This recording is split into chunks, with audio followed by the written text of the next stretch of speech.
All right, so now the chat's gonna be new. I don't think it would have let me join the old one that was already ended, or maybe there's a way and I didn't know about it. But since we're moving on, Okay, I hear a couple of you saying sound was not up. Sound should be back now. I just booted up the mic. Give just a minute, and we should be back. Okay, someone says sound is good now. great. Yeah, I'm not sure why the OBS decided to crash. We'll probably have to look into it. If it happens again, hopefully we can get something figured out, at least for next stream. But very, very weird. Thanks guys for hanging in there with us. Yeah, before the sound came back in, like I was saying, we've had a lot of streaming issues, as many of you are probably aware if you've watched some of our last streams over the last few weeks. Some of the issues have definitely been our fault, as we have just started. However, some of the issues seem to be a little bit out of our hands. So hopefully we get some things figured out. But for now, while we are still live, let's talk a little bit about community building. This honestly is something that feels more and more important than ever. And I think for small channels especially, I think when a channel is really small, there's just this push for just numbers. You're trying to get views on a video, you're trying to get subscribers, and it just feels very surface level. It doesn't feel very deep. Like, I think it's very easy just to get caught up in the numbers because that's the goal, right? It's to get that 1,000 subscribers and 4,000 watch hours. And as long as we do that, nothing else really matters. But I think the reality is, if we're willing to take the time to invest in the community building element, then we're going to have, more returning viewers. Our subscribers that we do have, even if it's less than 1,000, they're going to be more connected to our brand. And so they're going to want to, participate in our channel more often. And so that's why I think this feels so important. There's a couple things to that. Like, for one thing, a smaller loyal audience is more valuable than a big big audience that isn't super loyal. I think, and it's much more sustainable long term. And so many creators are just crashing right now because I think the creator market is getting kind of oversaturated, and the ones that are kind of just copy and pasting what other people do or not really connecting with their audience aren't making it. And they, maybe they're still getting views, but it's so much less than they're used to, and they're just getting burnt out, and they're quitting. And the people who have, dedicated communities are the ones that are sticking with it. So it's more viable long term, and it's, I don't know, I think it gives you more purpose. There's so many benefits to having a really genuine, healthy community. So let's just talk about some easy ways to do that. Early on, you're probably getting very little engagement on your channel.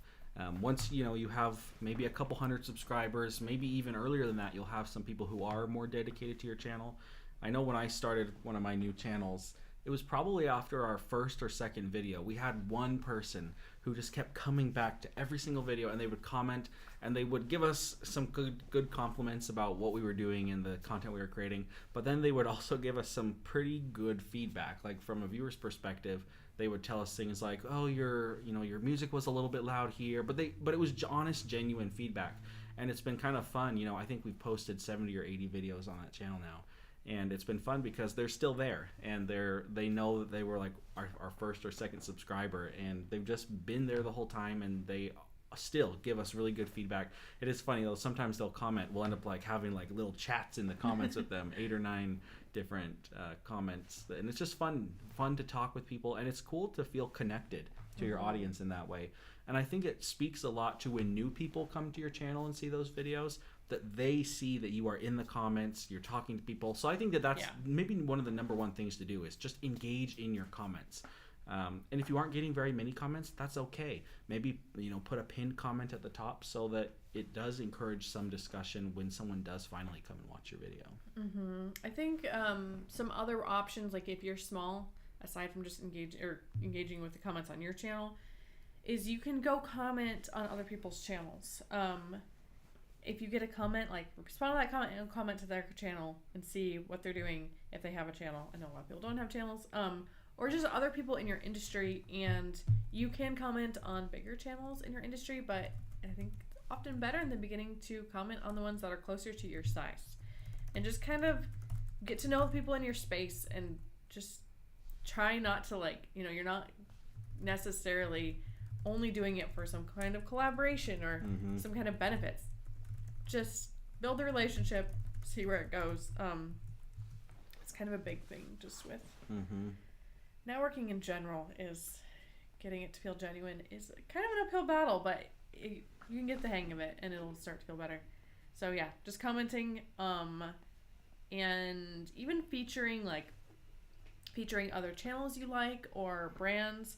I've done that on my personal channel, and I've had the brands comment on the YouTube video, even though the YouTube video was small at that time and not getting a lot of attention. The brands are still love the video, and and then continuing to comment on videos that I had later that weren't about their brand at all. Yeah. Just because they appreciated it, and I didn't have an affiliate link or any tangible benefit to doing that, but I respected the brand, and then they appreciated it, and just fun stuff like that.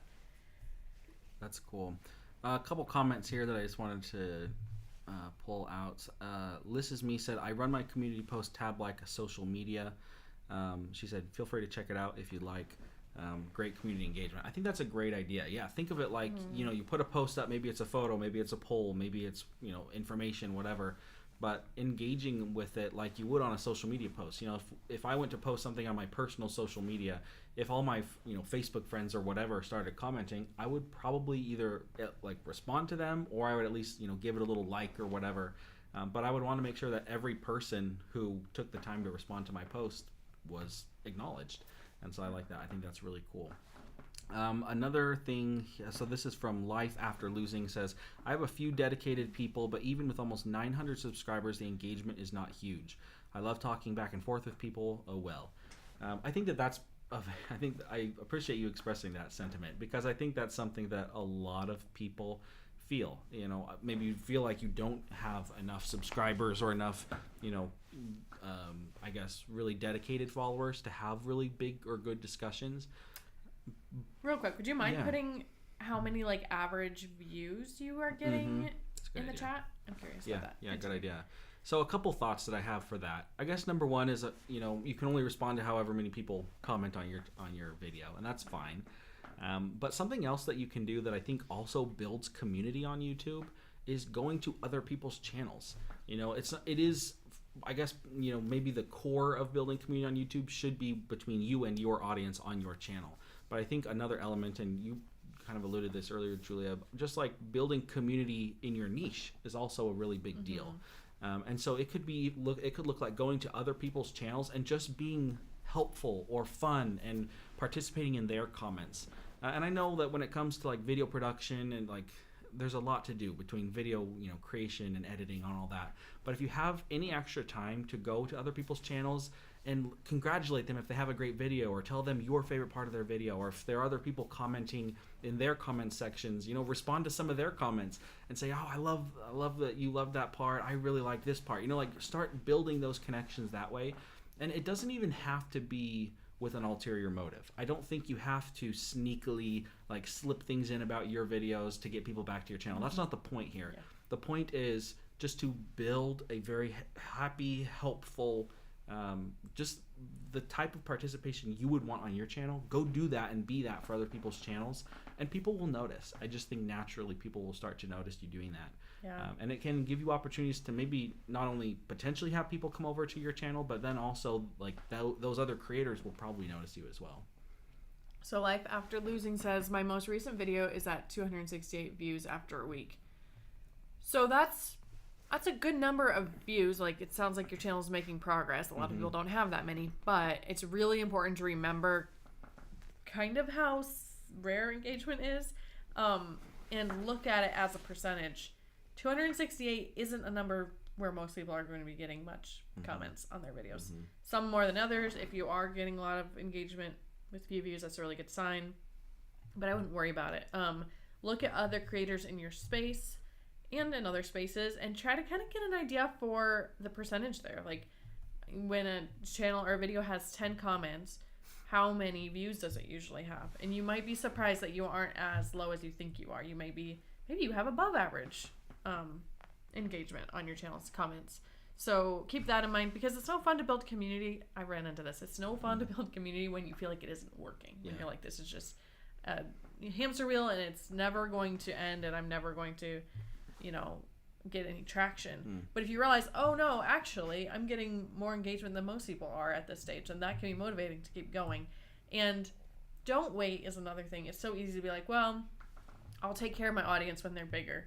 Maybe you're not saying those words directly, but that's kind of the mindset we fall into. It's like, oh, I'm just going to grow my audience right now and I'll figure out the community stuff later. Like, if you have anybody watching, work on the audience stuff.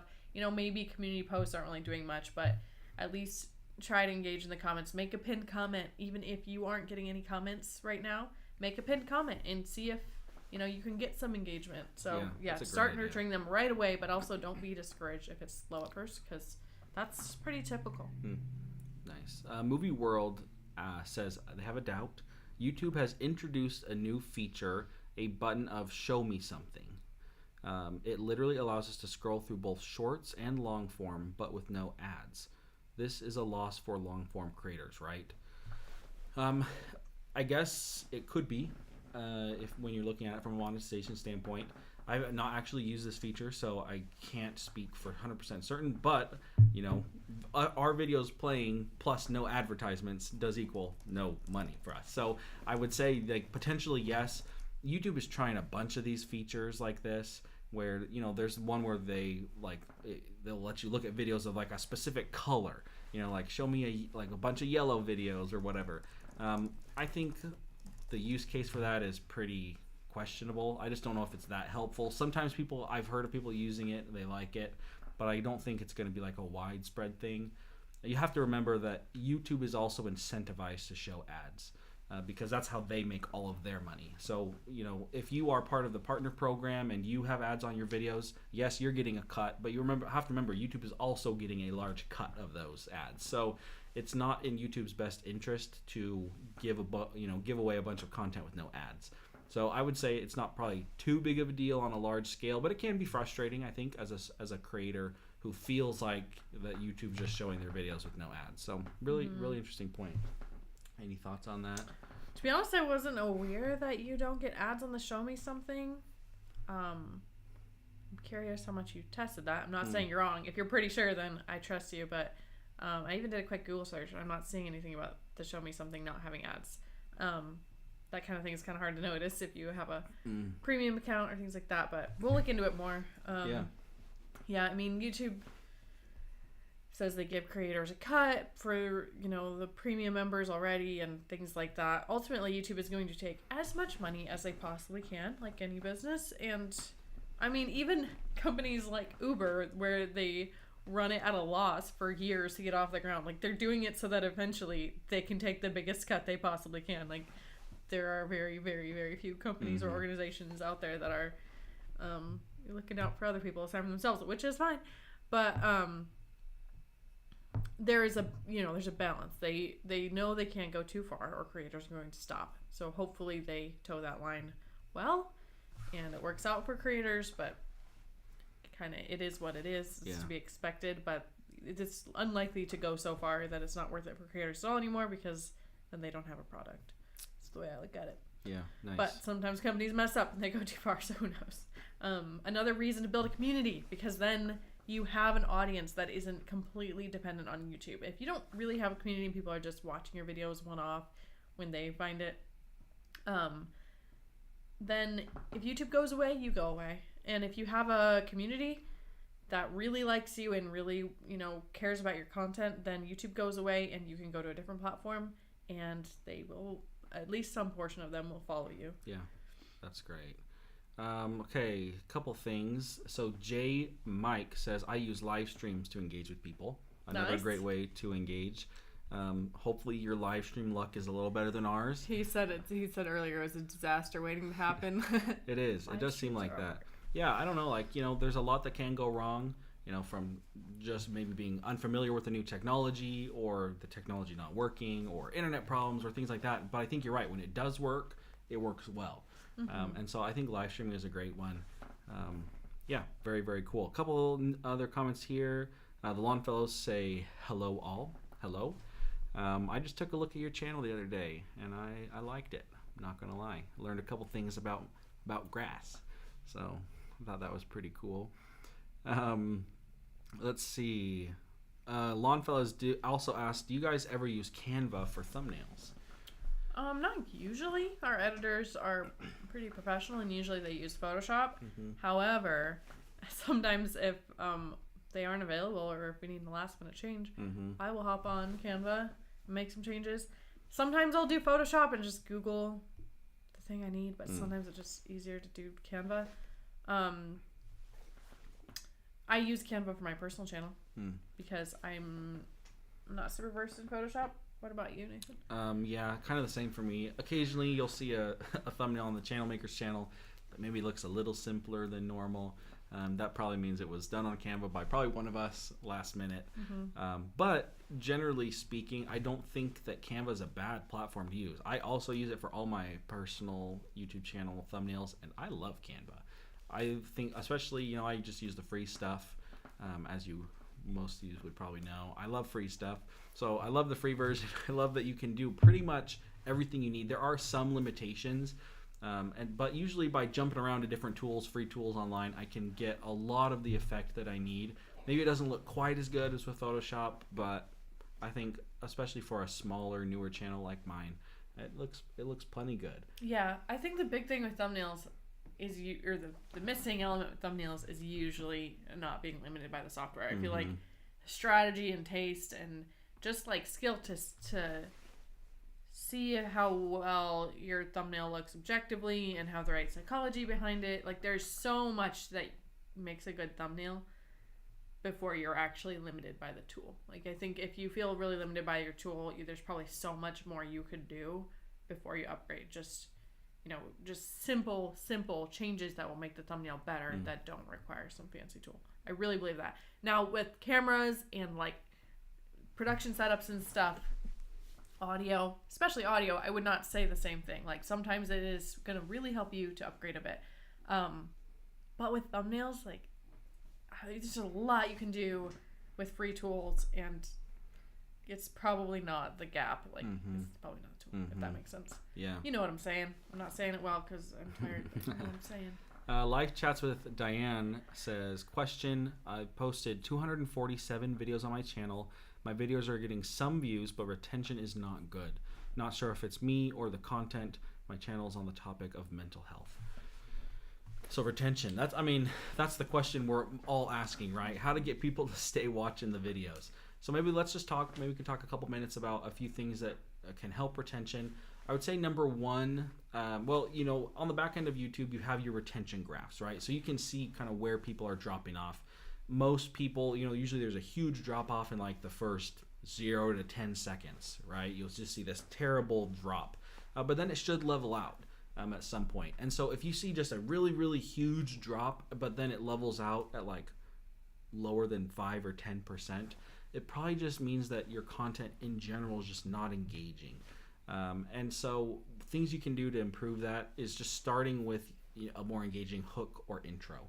I'm trying to remember who made the video on our channel makers channel about the first 15 seconds. We did a whole video about the concept of the first 15 seconds. That was you and Jake. So were there any things that in that video of like things to do in the first 15 seconds that really, really helped keep engagement? I think alluding to, bringing up a couple mysteries right in the beginning. So you may even be answering some of their initial questions in the first 15 seconds. So they'll have initial questions when they see that thumbnail and title, and you may be answering that in a partial way in the first 15 seconds. But if you do, you need to immediately give them another hook to think about it in terms of like these hooks. So the title and thumbnail is a hook, and that only lasts so long. Like if you're fishing, the fish is pulling and pulling and pulling because there's all these other videos on YouTube pulling them away. And so either enough time will lose them because, they're waiting for this payoff and they aren't getting it. Or if you answer it too quickly, but it's not the end of the video or even halfway through the video and you haven't given them another hook, then they get away too. So before you remove one hook, you have to add another one or remove it, give the answer, and immediately hook them again with another hook. And so maintaining that To be honest, I don't remember what we said in that 15-second video. Might have been completely different things, probably also relevant, but I think especially with retention past the first 15 seconds, that's really the key there. I think my personal opinion is that a lot of creators, beginner creators, they think they're being mysterious and they aren't. They have something slightly mysterious in the thumbnail, but you know, people have seen it before in the industry. They kind of know what you're going to say. Or, you know, maybe you do add some intrigue, but then you spoil it, and maybe you don't realize you spoil it, or maybe you're not thinking about how you can't spoil it right away, and then they click off. So yeah, keep them wondering and give them more reasons to say. Even if you answer their first question entirely, give them a different one, or answer it partially, and signal to them in some way that you are going to finish answering it later in the video. I think is I like that. A big one. And then, you know, the obvious ones like retention and good visuals on the screen so that it keeps them engaged. But if it's really bad, it might be one of those other things. You know, I think those other things can help you notch up a little bit. Yeah. But if it's really bad, it might be more topic related. Yeah, I think that the kind of one of the harder things to fix, but probably one of the more important things to fix, is the way you present the information, the way that you craft it and mold it to be interesting. That's probably the harder side of things. Some of the easier but also more work side of things are the editing stuff, like adding more visuals. I think the visuals can kind of prop up a video that is a little bit boring, but it's kind of like putting a Band-Aid on a very large wound, right? It's just not fixing the problem, but it's kind of helping just a little bit, or kind of delaying the problem a little bit. So hopefully some of those ideas help a little. But it's a good question. I think that it's really tough. I mean, we see it on some of our videos where we just really didn't do a great job of retaining people past like the first 15 or 30 seconds. But then also there are videos where it's clear, and sometimes it's hard to see that before you publish the video. Sometimes you get the retention graph back and then you watch the video with that critical eye. You know, you can be looking at the graph and then looking at the video and saying, oh, yeah, I didn't do a very good job here, or I said something that made it sound like the video was going to be over, or I gave them too much information here and then they all clicked off. Sometimes you have to go back retroactively and look at those videos to see that actually happening. So anyway, that's something that also might help. Another big thing is pacing. This applies to everybody. And I know there's kind of two sides of YouTube right now. There's a crazy kind of neurotic Mr. Beast style where it's all so fast. And I'm not saying you have to be that, but I do see, in my opinion, too many people saying, oh, I don't want to be like that. I don't like this super rush style.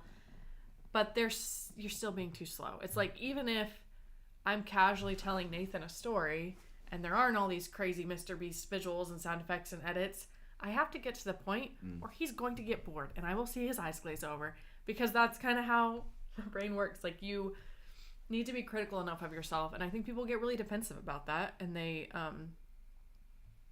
stop looking at their videos with a critical eye in that way, because they're like, oh, that's my style, or, you know, all this information is relevant. But be really critical and watch through your videos. We do this. We'll be like, oh, did we need that sentence, or should we cut it out? That is our process, is we analyze like every sentence and ask ourselves if we need it or if we should cut it out, if we're being repetitive, if the audience really needs it, and give them only the very best. So, you know, maybe they're only getting the best 60% in the end, or 40%, because you're cutting the rest. Leave them wanting more instead of having too much. And if I kept going on this tangent, then I wouldn't be leaving you wanting more. Fashion with Drew asks, what if I do no hook and instead just jump right into the content? Pros and cons of that. I think if you hook them well enough with your title and thumbnail, that can work really well. What do you think? Yeah, I think that's probably the right thing. If your title and thumbnail are super interesting and they drive a ton of curiosity, then that may be enough to get them through the first 5 seconds of the video until you actually get in. Because usually, even when we say jump right into the content, usually there's like 1 or 2 sentences that come before that, before you actually get into the content. So if your title and thumbnail is good enough, then sometimes that can be enough to bridge that gap. But sometimes it's not. Yeah. Mr. Ryan said Mr. Beast commented on 4 of my videos. Wow. That's an accomplishment. Another thing with your question to the getting right into it is sometimes you can like I was saying, still be adding hooks even after you've started the content. So you could, I don't know what your niche is. Let's say it's cooking. you could immediately start cooking. You don't have to just stand there in the kitchen and explain what you're about to do. You could immediately start the content, but also add the hook while you've started the content. So while you start whisking those eggs or whatever you're doing, explain to them what's special about the recipe or whatever way you're hooking them or whatever your niche is. I think you could maybe apply that strategy, especially since you seem to think you don't actually need a hook. I would say try it. Very interesting. Okay, another question here. Do you think Rumble, this is a totally different topic, do you think Rumble can compete with YouTube in the next 5 years? It offers more freedom. This is actually one that we've heard a lot about. We actually have a couple of our channels kind of cross-posting to Rumble just to see what it looks like over there. I didn't know about it. Really? Yeah, we do. Nice. There are very few views over there for us right now. It seems like some of the videos do okay. I think it also depends on the niche. Right now, it is very much, there's kind of like a very specific audience that is going over to be on Rumble. And I think that it's possible that it could, fan out and spread out a little bit. I think a big question to me is, what does their creators to cross-post from YouTube to Rumble? Then monetization would be the thing. If I can get a $6 or a $7 or an $8 RPM on YouTube, I would want at least that much on Rumble. Or maybe it is a little bit less, but it's still worth the time to do the cross-posting. As far as the freedom thing goes, there are specific niches on YouTube that just don't do very well because they're not, we'll say they're not advertiser friendly. And so, we've seen niches like that go over to Rumble and do better just because they kind of let more of that content over there. To me, we still run into the question of, can you make money over there? Because if the content's not advertiser friendly on YouTube, maybe there are other advertisers on Rumble who are willing to advertise on that content, but it's also possible that the advertiser pool is just much smaller on Rumble since they are featuring types of content that aren't friendly to monetization. So, I don't know. Right now, it's not probably the biggest thing. I was just looking. I'm trying to remember how many people. I was looking at the Rumble numbers, like users on Rumble versus users on YouTube, and it was more than I expected, but still pretty small comparative to YouTube. It could get there. It probably just depends on the type of content you have. I think of like Pinterest. If I'm doing like a YouTube channel that's very artsy and craftsy, or maybe outdoors, garden, flowers, that type of stuff, maybe I could cross-post on Pinterest and get traffic on Pinterest to come over to my YouTube channel. That might work really well, just because I think Pinterest speaks to a lot of those types of topics. Rumble might be the same thing. Maybe if you have like an outdoors channel, or a shooting sports channel, or archery, or whatever, maybe like that type of content speaks to people who are on Rumble. Maybe that would be worthwhile. Yeah. But it's just hard to say. Good points, Nathan. I don't know much about Rumble. I do have noticed that it's crazy how much different social media platforms, like if you look at a graph of which ones have done poorly and done well over time, like it's a little bit sporadic and unexpected sometimes, which reminds me of Bitcoin or something. Like it's just going to take off one day or crash, or like you never know. Darren Perky gave us a super thanks. Thank you so much. Thank you. Really appreciate that. Keep it up. And that made my day. I did fix the audio for you and everybody else. Thank you for the feedback. Oh, good questions. Maybe we should just take a look. We have a couple minutes left. Maybe we could take a look at one or two channels. Yeah. We'll give you guys a little bit of a channel review. If anyone has. Yeah. Anybody? Okay. So Liz is Me said that she has an active community. We get a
Okay.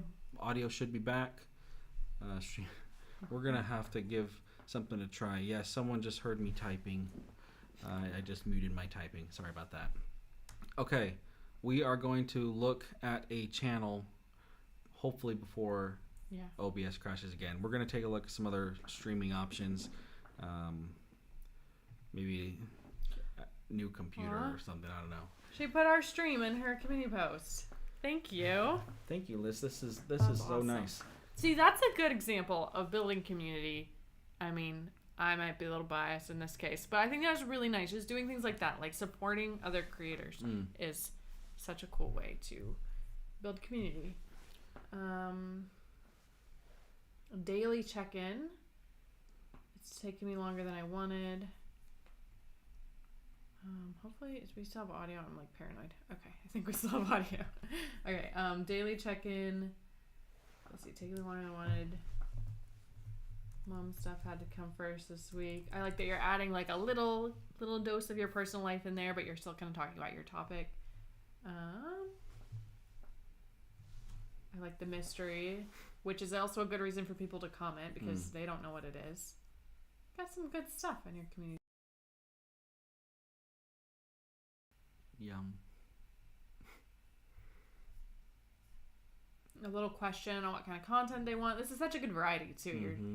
You're engaging with other creators. You're giving some mystery and some background. You're asking questions on what they want. Fun.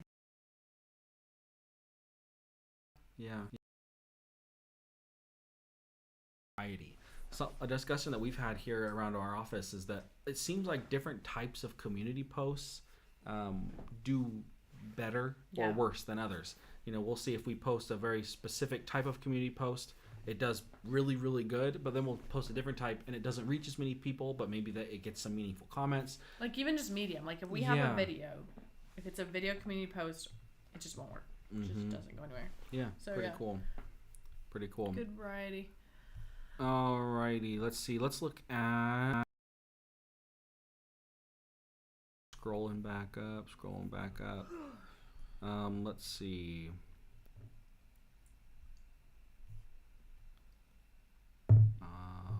Let's take a look at Bomb City Dashing. Bomb City Dashing? Yeah, I think it's this one. Door dashing, nice. That's what it looks like. Cool.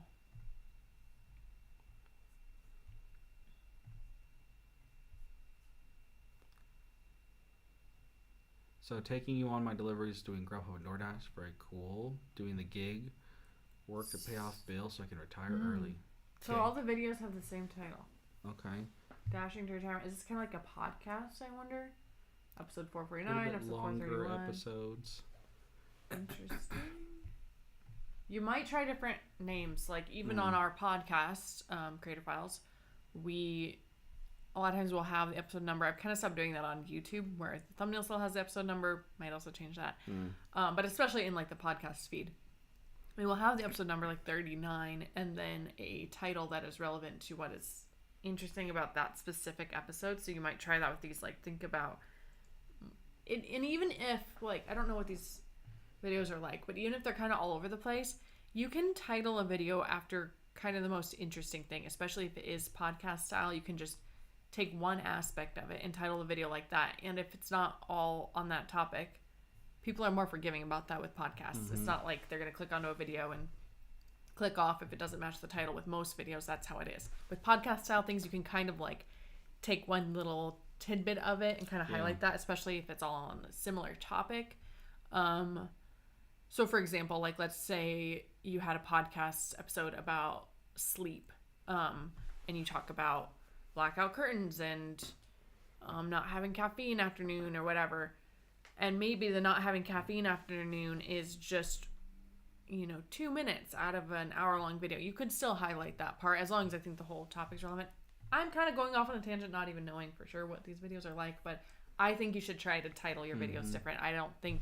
I've never seen a channel be successful with having the exact same video title aside from the episode number changing. on YouTube. So it feels to me like this again. Like I haven't watched the videos. It feels like they may be kind of almost vlog style.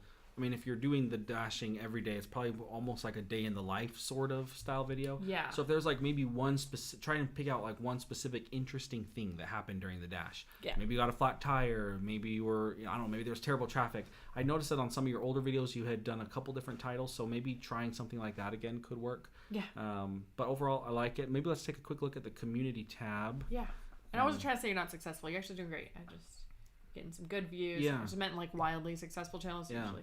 We are actually doing an interesting video coming up here pretty soon that is sort of kind of related to what you're doing on your channel. So, but just a little bit different. So keep an eye out for that video. I think it could apply to what you're doing.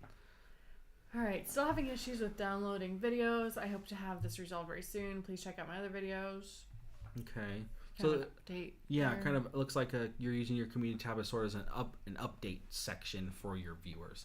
I don't think there's anything wrong with that per se. I would probably just try and vary it a little bit.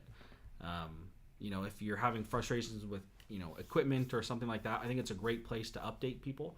But I would love to see more different types of content. Maybe posting a photo from a dash or, something that happened during the dash where you just, really want to share it with your community. Things like that could be really cool. And you've done some in the past. I see some, different pictures here, and I like that. So yeah. If you could add like a little more character to them, maybe they feel a little dry, and I don't know. I think sometimes social stuff I've had to learn is a little bit like being on camera. Is the camera kind of removes 10 pounds of energy, so you have to add that back a little more than you normally would to just seem like you're not falling asleep. And I mean, I don't know, maybe emojis aren't your thing, whatever, but a little bit more like maybe break up the paragraphs or more punctuation, exclamation points, just things that make it feel a little more like energetic, I think could help. But yeah. Doing good. What next? Let's see. This is me had the idea for the bomb dashing. Maybe you could put the episode number in the description. I think that's a great idea. Yeah, thanks for helping each other. Data Ray says, I have one guy who interacts on my community posts and that's it, but at least I have that one guy. I feel that. That's so true. Sometimes you just have that one dedicated follower that makes such a big difference. I like that attitude. And that's going to get you far. When it's more than one guy, that is going to get you far. Very, very cool. Okay, well, I'm trying to see if there was one more. Let's take a look actually at the Lawn Fellas. We did one on our live the other day. The Lawn Fellas asked for a little bit of a review, and I did a little bit in a comment, but let's take a little look at their community tab.